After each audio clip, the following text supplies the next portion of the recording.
Education loan पर मिलते हैं यह टैक्स बेनिफिट। जानकारी हासिल कर आप भी ले सकते हैं फायदा। उच्च शिक्षा या अच्छे कॉलेज में पढ़ने के लिए कई बार हमें लोन लेने के लिए जरूरत पड़ती है। सरकार एजुकेशन लोन लेने वाले व्यक्तियों को टैक्स में कुछ राहत भी देती है। आयकर से संबंधित कुछ कानून ऐसे हैं जिनके जरिए एजुकेशन लोन लेने वालों को टैक्स में राहत मिलती है। आइए जानते हैं कि एजुकेशन लोन लेने पर किस तरह से टैक्स में छूट मिलती है। आप हर साल अधिकतम 2 बच्चों के मामलों में उनकी पढ़ाई के शुल्क के लिए 1.5 लाख रुपए तक की कटौती का दावा कर सकते हैं।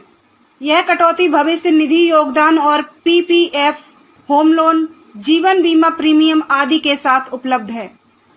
आप यह लाभ किसी भी स्कूल, कॉलेज, विश्वविद्यालय या किसी अन्य शैक्षणिक संस्थान में शिक्षा के लिए उठा सकते हैं। हालांकि इसके तहत कोचिंग संस्थाओं या कक्षाओं को किए गए भुगतान इस कटौती के लिए पात्र नहीं है।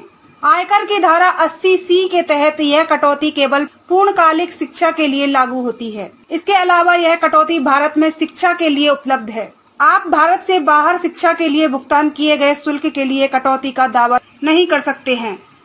एजुकेशन लोन पर चुकाए गए ब्याज पर टैक्स बेनिफिट। एक व्यक्ति धारा 80E के तहत उच्च शिक्षा के लिए गए लोन पर भुगतान किए जाने वाले ब्याज के लिए कटौती का दावा कर सकता है।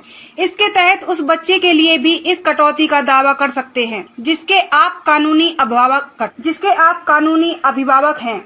जिस साल से आप लोन चुकाना शुरू करते हैं उस साल से लगातार 8 साल तक इस कटौती का दावा किया जा सकता है।